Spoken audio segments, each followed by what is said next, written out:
इस फुटेज में आप देख सकते हैं कि एक आदमी बेसमेंट में किसी जानवर की तरह चल रहा है और गुर्रा रहा है। उसे देखकर ऐसा लगता है कि वो काफी गुस्से में है और यहाँ तक कि वो दरवाजा और बेसमेंट की छत को जोर जोर से बजा भी रहा है।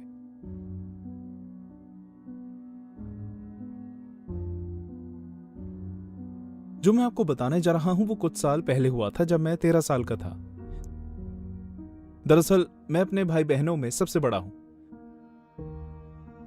उस वक्त मेरे भाई डेनिस 9 साल का था और मेरी बहन मेरी 7 साल की थी। मेरा कहने का मतलब यह है कि जब वो लोग बहुत छोटे थे मैं काफी बड़ा हो चुका था और अलग तरह से बर्ताव की उम्मीद करता था। खैर, उस हैलोवीन मॉम और डैड ने तय किया कि वो हमें ऐसी जगह ले जाएंगे जहां हर उम्र के लोग जा सकते हैं। मैं पूरे मन से उनके साथ नहीं जाना चाहता था, क्योंकि ऐसा करने की वजह से मैं अपने दोस्तों के साथ मजे नहीं कर सकता था, लेकिन मैं उनसे कोई बहस नहीं करना चाहता था। बच्चों, हम उस जगह पर पहुंचने ही वाले हैं। कार के पीछे वाली सीट पर मेरे साथ दाएं ओर मेरा भाई पायरेट की ड्रेस पहनकर बैठा था और मेरी बाएं ओर मेरी बैठी हुई थी, जो बिल्कुल एक परी जैसी लग रही थी। मॉम ने उस दिन जबरदस्ती मुझे हैलोवीन की कॉस्ट्यूम पहनाई थी और मैं मान भी गया था, लेकिन मैंने सिर्फ स्वेटर पहना था जिस पर स्केलेटन का डिजाइन बना था। कूल! जब हम उस जगह पर पहुंचे तो हम सब गाड़ी से बाहर निकलकर एक बड़ी सी बिल्डिंग के अंदर जाने लगे। लाइन में कुछ देर इंतजार करने के बाद डैड ने वहां के आदमी के हाथ में टिकट्स दी और आखिरकार अंदर चले गए। अंदर सब कुछ बहुत अलग दिख रहा था। वहां ज्यादा जगह नहीं थी, बल्कि हम मुश्किल से ही हॉल में फिट हो पा रहे थे। लाइट बहुत ही कम थी। जाहिर है कि वहां की डेकोरेशन काफी डरावनी थी। हर जगह पंपकिन, भूत और लाल रंग की लाइट्स और भी बहुत कुछ लगे हुए थे। एक बार जब हम हॉल के आखिर तक पहुंचे तो हमें बाएं ओर मुड़ना था। अचानक लाल और काली स्ट्राइप्स की शर्ट पहने एक आदमी वहां पर आ गया। उसका मुंह टेढ़ा था और उसके हाथों पर मेटल के नाखून लगे हुए थे। हमें डराने के लिए वो हमारे ऊपर कूदा और वो कामयाब भी हुआ। कम से कम मेरे डैड और मेरी बहन तो उससे डर ही गए थे। तुम लोगों को डराना कितना आसान है। मुझे नहीं मॉम। हम देखेंगे कोडी। क्या तुम अपने लिए कैंडी नहीं लोगे बच्चों? दीवार पर एक डरावने जानवर के पास कैंडीज का एक बोल रखा था। नहीं, मुझे नहीं चाहिए। मैं तुम्हारी मदद करता हूं मेरे भाई ने जाकर कैंडीज ली और हम आगे बढ़ने लगे। मुझे लगता है कि वो इवेंट पुरानी फिल्मों से प्रेरित था, जिन्हें सिर्फ मेरे मॉम डैड नहीं देखा था, क्योंकि हमने रास्ते में लोगों को अलग अलग तरह की पोशाक में बार बार देखा। डेनिस और मेरी हर बार डरावना नजारा देखकर डर जाते और चिल्लाने लगते, क्योंकि अब मुझे चिड़चिड़ापन होने लगा था कि हम इतनी धीरे क्यों चल रहे हैं। इसलिए मैं सबसे आगे निकल गया।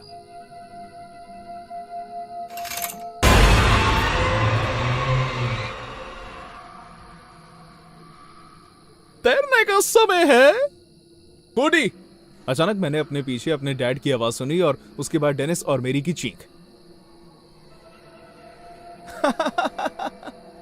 मेरी मॉम और डैड दोनों हंसने लगे। क्या वो हमारा मजाक बना रहे थे? मैंने सोचा, क्या वो मेरा मजाक बना रहे थे? क्या वो मुझे यहां इसलिए लाए थे? क्या तुम कैंडी लेने नहीं जाओगे कोडी? उन्होंने मेरे भाई से भी यही सवाल पूछा था जब वो डर गया था। जाहिर है कि वो सिर्फ मेरा मजाक उड़ा रही थी। गुस्से में आकर मैं चिल्ला पड़ा, मुझे नफरत है इस जगह से। जल्द ही मैं पीछे मुड़ा और अपने परिवार से मिलने के लिए आगे चलता रहा, लेकिन किसी को पीछे से मेरा कंधा पकड़कर रोकने में ज्यादा वक्त नहीं लगा। माफ करना, मैं जानता हूं कि ये सब चीजें अब तुम्हारे लिए नई नहीं। हम अभी के अभी घर जा सकते हैं अगर ये सब बकवास है। हे, तुम गलत शब्दों का इस्तेमाल कर रहे हो। अब मैं बच्चा नहीं रहा। इस बार पकड़े जाने के डर से मैं पहले ही भाग गया। मैं तेजी से आसपास की हर आवाज और हरकत को नजरअंदाज करते हुए भागा, चाहे फिर बीच में कितने भी राक्षस क्यों ना आए हों। मुझे बस जल्द से जल्द वहां से निकलना था।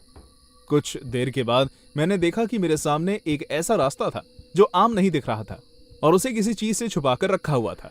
जब मैं पास पहुंचा तो मैंने देखा कि उसके दूसरी ओर कुछ सीढ़ियां थी और एक दरवाजा भी। वो जरूर ही बाहर जाने का रास्ता होगा। मैं धीरे से अंदर गया और अंदर जाकर मैंने उस काले पर्दे को ठीक से बंद कर दिया ताकि किसी को पता ना चल सके कि मैं इस तरफ आया हूं। उसके बाद मैं सीढ़ियों से नीचे उतरने लगा और एक बड़े से मेटल के दरवाजे के सामने आकर खड़ा हो गया, जो मुझे लगा कि बाहर का रास्ता है। बिना ज्यादा वक्त इंतजार किए मैंने उस ताले को खोलना शुरू किया, लेकिन अंदर दरवाजा बंद था। नो। ये जानते हुए भी कि मेरी कोशिश नाकामयाब है, मैं कोशिश करता रहा जब तक मैं ऊब नहीं गया। वहां मुझे कुछ मिनट के बाद एहसास हुआ कि आवाज उस कमरे के नजदीक से आ रही है। क्या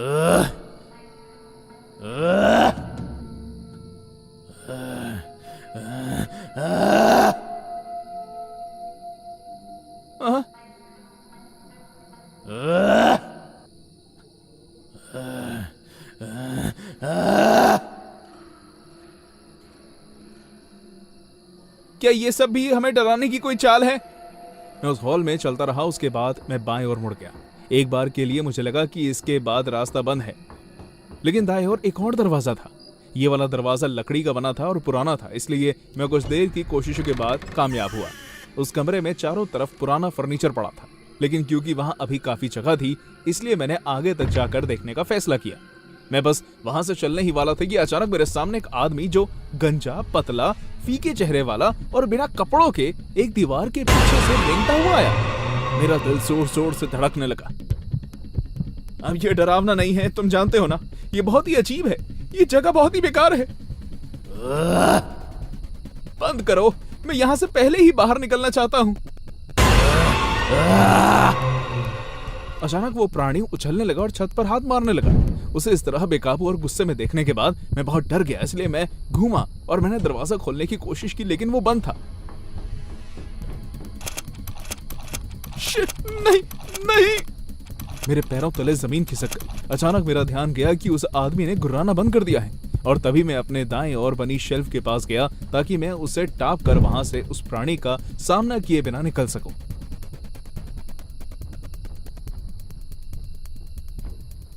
अचानक मैंने महसूस किया कि उस प्राणी ने अपने पतले हाथों से मेरा पैर पकड़ लिया है। छोड़ो मुझे, पागल आदमी! जैसे ही मैंने अपना पैर झटक कर खुद को छुड़वाया, मैं तब तक भागता रहा जब तक मैं उस मेटल के दरवाजे के पास नहीं पहुंच गया। इस बार अंदर होने की वजह से मैं उसे खोलने में कामयाब हुआ। मैं फौरन बाहर निकला और मैंने जल्दी से दरवाजे को बाहर से बंद कर दिया। मैं अपने दिल को जोर जोर से धड़कते हुए सुन सकता था। भाड़ में जाओ! डर के मारे रोते हुए मैं ऊपर की तरफ भागा और उस जगह से बाहर निकल गया। मैं नहीं जानता कि उसके बाद आखिर क्या हुआ। मुझे बस इतना याद है कि मैं अपने परिवार के पास वापस चला गया। कोडी! मैंने उन्हें बताया कि मेरे साथ क्या हुआ और हम एक साथ उस इवेंट के कर्मचारी से बात करने गए। वो गंजा, पतला और बिना कपड़ों के था। शर्म आनी चाहिए आप लोगों को। आखिर आप इसके साथ ऐसा कैसे कर सकते हो? वो कोई बच्चा नहीं बल्कि बड़ा हो चुका है। सर, मैं नहीं जानता कि आप किस बारे में बात कर रहे हैं। हमारे यहाँ ऐसा कुछ भी नहीं है। आज तक मैं सोचता हूँ कि क्या वो वाकई एक मजाक था या फिर उस बेसमेंट में सच में कोई प्राणी कैद है। ट्रिक और ट्रीट और टाउन हॉल में खाना खाने जाने के अलावा एक और वजह थी जिसके लिए मैं हैलोवीन का हर साल बेसब्री से इंतजार करता था। वो वजह थी मेरी दादी। वो हैलोवीन से एक दिन पहले आती थी और पूरे एक हफ्ते तक हमारे साथ रहती थी। उन्होंने मुझे एक चीज के लिए बिगाड़ रखा था, यहाँ तक कि शहर के बच्चे भी उनके आने का इंतजार करते थे। उसका खास कारण था उनकी हैलोवीन कैंडीज। मेरी दादी दुनिया की सबसे स्वादिष्ट चॉकलेट बार्स बनाती थी और दादी उन बच्चों को उनके परिवार वालों के लिए भी चॉकलेट्स देती थी। इसलिए इस बार जब दादी आई तो मैंने चिल्लाते हुए कहा, दादी, दादी, आप आ गई। वो गाड़ी से निकली और उन्होंने अपनी बाहें फैलाकर मुझे अपने पास आने को कहा। ओह मेरा प्यारा बेटा, इधर आओ अपनी दादी माँ के पास। हमने एक दूसरे को गले लगाया। मेरी खुशी का ठिकाना नहीं था। मॉम और डैड दादी का सामान लेकर बातें करते हुए आगे चले गए। मैं वहीं खड़ा था जब मैंने एक बच्चे को हमारे पड़ोसी मिस्टर मर्लिन के आंगन से मेरी तरफ घूरते हुए देखा। वो लड़का देखने में मुझसे बड़ा लग रहा था। उसके भूरे रंग के बिखरे हुए बाल थे। जिस तरह वो मुझे देख रहा था उससे मुझे बहुत डर लगने लगा। कभी भी किसी ने भी मुझे इस तरह नहीं देखा था। शहर के हर इंसान ने हमेशा मुझे अपने परिवार की तरह ही माना है, लेकिन यह बच्चा डरावना था। क्या हुआ मेरे प्यारे बेटे? दादी की आवाज सुनकर मेरा ध्यान उससे हटा। उन्होंने मेरी नजर से अंदाजा लगाकर उस बच्चे की तरफ देखा। क्या वो यहाँ नया है? हाँ, मैंने एक आदमी को उसे मर्लिन्स के यहाँ छोड़कर जाते हुए देखा था। क्या तुमने उससे बात की? अभी तो नहीं। वेल, तुम्हें जरूर करनी चाहिए, फिर तुम्हारा इस शहर में एक और दोस्त बन जाएगा। मुझे नहीं लगता कि वो मेरा दोस्त बनना चाहता है। क्या? तुमने ऐसा क्यों कहा? क्या आप देख नहीं पा रही कि वो मुझे कैसे घूर रहा है? बच्चे हमेशा ऐसे ही करते हैं। शाम के समय सभी लोग अपने अपने घरों के बाहर डरावनी चीजें लगाने लगे। मैं पड़ोस के बच्चों के साथ फुटबॉल खेल रहा था। हम मजे कर रहे थे जब मैंने क्रिसी को हमारी तरफ आते हुए देखा। उसके साथ सुबह वाला वो बच्चा था जिसके बाल भूरे रंग के थे। हेलो दोस्तों, ये मॉन्टी है, मेरा कजन। हाय मॉन्टी। तुम्हारा नाम क्या है पागल लड़के? क्या? हे, उससे इस तरह से बात मत करो, वो मेरा दोस्त डेमन है। हालांकि क्रिस ने मॉन्टी को ढंग से पेश आने को कहा, लेकिन मॉन्टी नहीं सुधरा। वो अपनी बदतमीजी में अड़ा रहा। डेमन? ये कैसा बकवास नाम है यार? बस बहुत हुआ, समझे? नहीं तो क्या तुम अपने मेयर डैड से मेरी शिकायत करोगे? मेरे डैड के बारे में बात करने की हिम्मत भी मत करना। मॉन्टी के चेहरे पर एक शैतानी हंसी आ गई। फिर उसने अपना हाथ पर थूका और मेरी शर्ट से साफ किया। सभी बच्चे उसका साइज देखकर उससे डरते थे, इसलिए किसी में इतनी हिम्मत नहीं थी कि कोई उसका सामना कर सके। लेकिन उसकी इस हरकत के बाद गुस्से में आकर मैंने कहा, क्या बकवास है ये? ऐसा तुमने क्यों किया? मुझे लगा कि हम अच्छे दोस्त बन सकते हैं।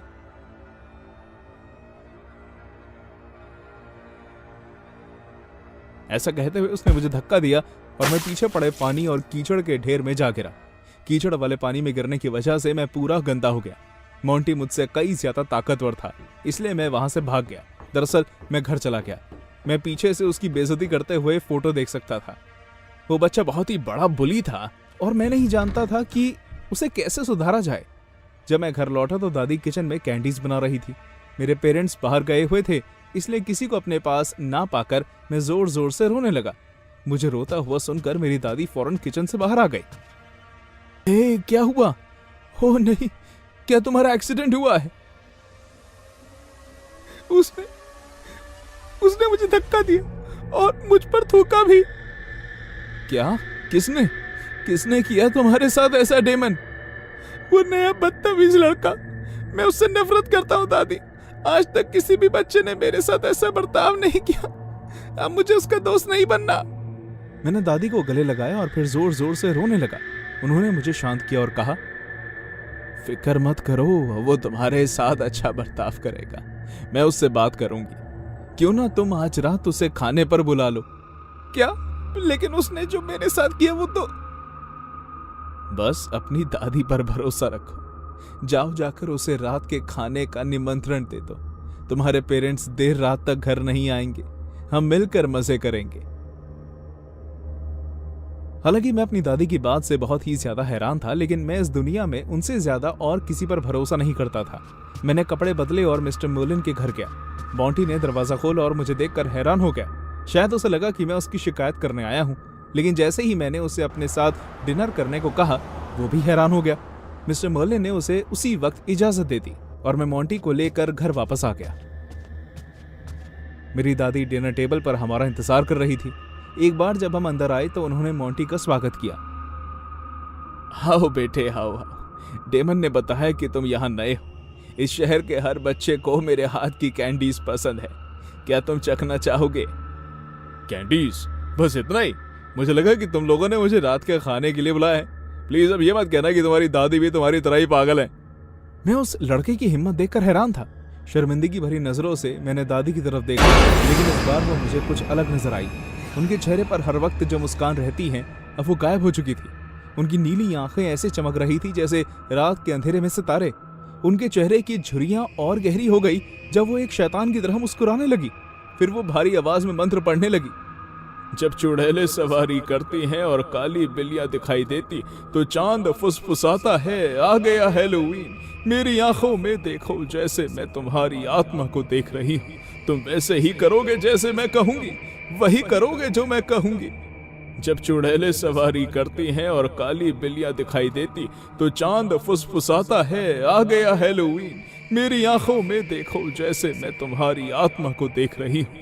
तुम वैसे ही करोगे जैसे मैं कहूंगी, वही करोगे जो मैं कहूंगी।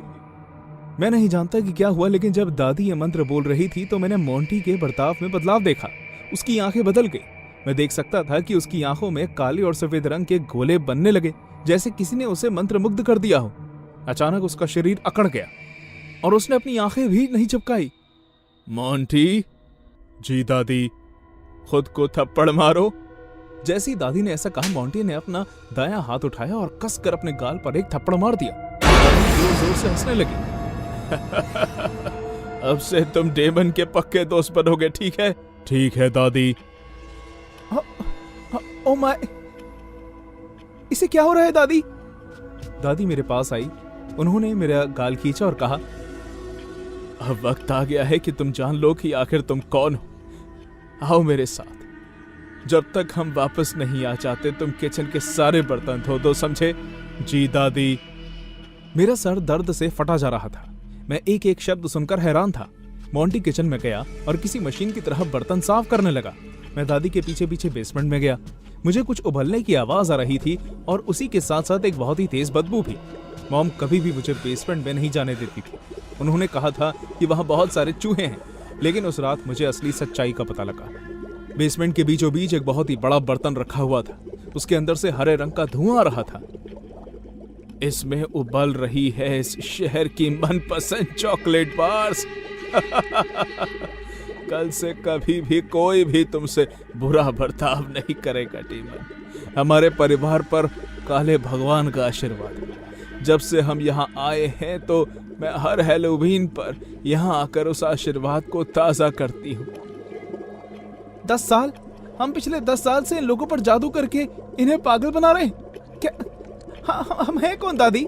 क्या हम इंसान हैं भी या नहीं? तुम अंधेरे के बेटे हो।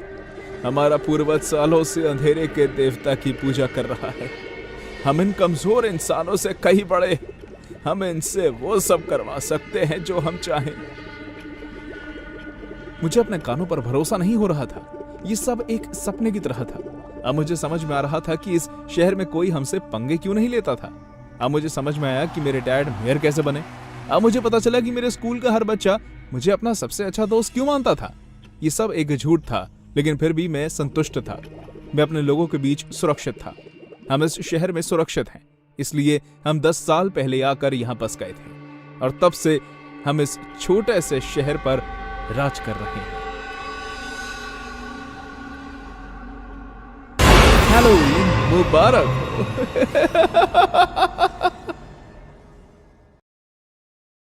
मुझे हैलोवीन नहीं पसंद, क्योंकि इस साल में सिर्फ एक ही बार आता है। इसलिए मैं कोशिश करती हूँ कि इस दिन को जितना ज्यादा हो सके उतना नजरअंदाज करूं। लेकिन कुछ समय से मुझे ऐसा लग रहा है कि हैलोवीन का दिन बहुत जल्दी दोबारा आ जाता है। पिछले साल ही मैंने इस दिन को अकेले ना बिताकर अपने कुछ दोस्तों को घर पर बुलाया था। जब मैं अपनी एक दोस्त से बात कर रही थी तभी दरवाजे की घंटी बजी। शायद दरवाजे पर कुछ बच्चे कैंडी मांगने आए होंगे। ये सोचकर मैं दरवाजा खोलने के लिए चली गई। दरवाजे के पीछे मुझे एक लड़का और एक लड़की दिखे जो 10 साल से ज्यादा उम्र के नहीं होंगे। दोनों ने ही कुछ इस तरह के कपड़े पहने थे और मेकअप किया हुआ था कि उन्हें देखकर मुझे बहुत ही अजीब लग रहा था। ट्रिक और ट्रीट। वो बच्चे मेरे जवाब के इंतजार में वहीं खड़े रहे। मुझे माफ करना बच्चों, लेकिन मेरे पास तुम्हें देने के लिए कुछ नहीं है। वाह, तुम्हें वाकई कैरेक्टर में रहना बहुत ही अच्छी तरह आता है। मुबारक हो, लेकिन सच में मेरे पास कोई कैंडी नहीं है। बाय बच्चों, मैं उम्मीद करती हूँ कि तुम्हें कई सारी कैंडीज मिलें। हे एंजेला, क्या तुम हमारे साथ मूवी देखना चाहोगी?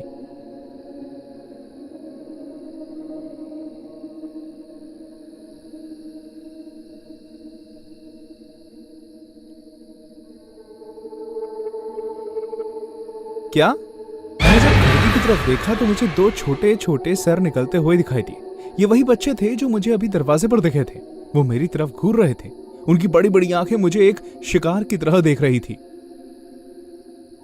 मैं जानती थी कि आखिरकार वो बच्चे ही हैं, लेकिन मैं उनको इस तरह से देखकर डर गई थी। कुछ तो गड़बड़ थी। मैं उन्हें खिड़की के पास से भगाने के लिए आगे गई, लेकिन एली ने मुझे रोक लिया। एंजेला, क्या हुआ? क्या कोई बात है? एलिन, क्या तुमने खिड़की पर उन बच्चों को देखा? ये वही बच्चे हैं जो अभी दरवाजे पर आए थे। हाँ, और वो बच्चे दिखने में कैसे थे? एक लड़का था और एक लड़की। उन दोनों ने मेकअप किया। उन्होंने द ग्रज मूवी वाले कपड़े पहने हुए थे, है ना? हाँ, बिल्कुल सही कह रही हो, ठीक उसी मूवी की तरह। क्या तुमने उन्हें देखा? क्यों ना तुम अपने कमरे में जाकर आराम कर लो। तुम काफी थकी हुई लग रही हो एंजेला। हाँ, तुम सही कह रही हो सकता है ऐसा करने से जल्दी ये दिन बीत जाए। जब मैं अपने कमरे में पहुंची तो मैं बहुत ही थका हुआ महसूस कर रही थी। मुझे बच्चे पसंद है, लेकिन हैलोवीन मुझे बिल्कुल भी पसंद नहीं। मैं नीचे लेटी। मैंने अपने शरीर को शांत किया और अपने माइंड को रिलैक्स करने की कोशिश की। ट्रिक और ट्रीट। मैं बच्चों की आवाज सुनकर उठ गई जब उन्होंने कहा ट्रिक और ट्रीट। वो मेरे बिस्तर से सिर्फ 2 कदम की दूरी पर थे। मैंने अपनी आंखें मसलने की कोशिश की, लेकिन मेरी बाजू में कोई ऐसी दिक्कत आ गई जिसकी वजह से मेरा हिलना तक बंद हो गया और मैं कुछ नहीं कर पाई। वो बच्चे धीरे धीरे मेरी तरफ आने लगे। मैंने अपनी पूरी जान लगाकर जोर लगाने की कोशिश की, लेकिन दर्द बहुत तेज था। वो बच्चे आधे रास्ते तक आ चुके थे। मुझे कुछ तो करना ही था, लेकिन मैं नहीं जानती थी कि मैं खुद से क्या करूं। लेकिन जो भी होगा बहुत ही भयानक होगा। मेरा शरीर बहुत जोर से दुख रहा था और मैं सांस नहीं ले पा रही थी। वो अब तक मेरे पास आ चुके थे। आखिर वो मेरे साथ क्या करने वाले थे? वो मुझे क्यों देख रहे थे? अचानक मुझे एक बच्चे की जोर जोर से रोने की आवाज आने लगी। ऐसा लग रहा था जैसे उस बच्चे की आवाजें मेरे कानों में छेद कर रही हूं, लेकिन मैं किसी तरह खुद को समझाया।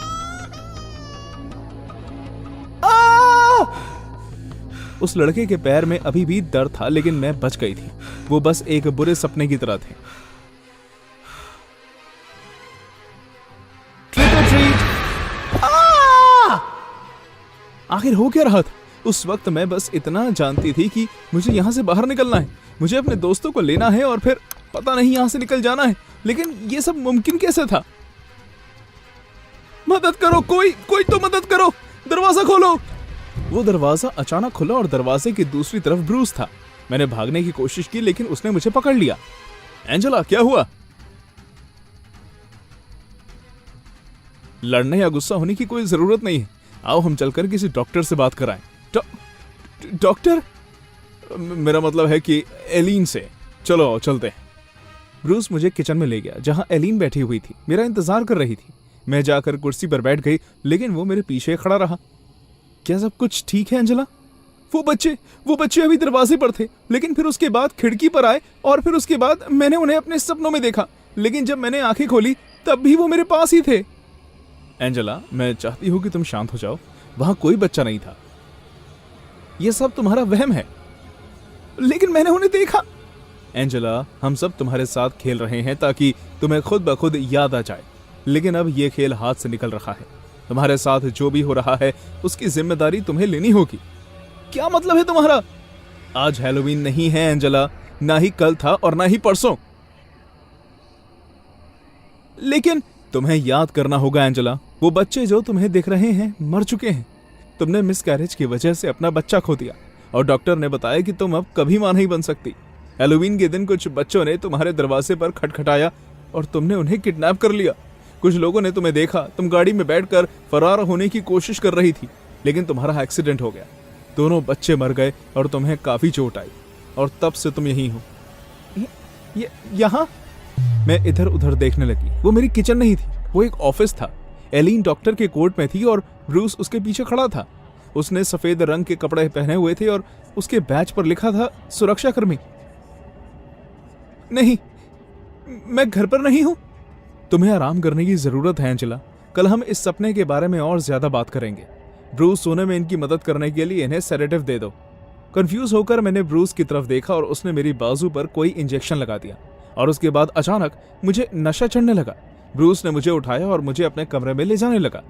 रास्ते में मैंने डाइनिंग रूम देखा, लेकिन वो वैसा नहीं था जैसे मुझे याद था। मेरे दोस्त जो मूवी देख रहे थे वो दरअसल दूसरे पेशेंट्स थे जो बैठकर कार्टून देख रहे थे। जो लोग टेबल पर बैठे थे वो बातें नहीं कर रहे थे, बल्कि दीवार की तरफ बस घूर कर देख रहे थे। जब हम मेरे कमरे में पहुंचे तो जैसे मैंने देखा था वो उससे कई ज्यादा छोटा था।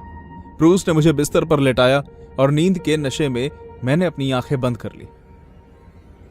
क्या आपको लगता है कि जेल जाने से बचने के लिए ये सब नाटक कर रही है? मुझे नहीं लगता। इसके कई सिम्टम्स ऐसे हैं जो पागलपन के दौरे की बीमारी जैसा लगते हैं। डॉक्टर, आपको ये देखना चाहिए। क्या हुआ? मुझे देखने दो।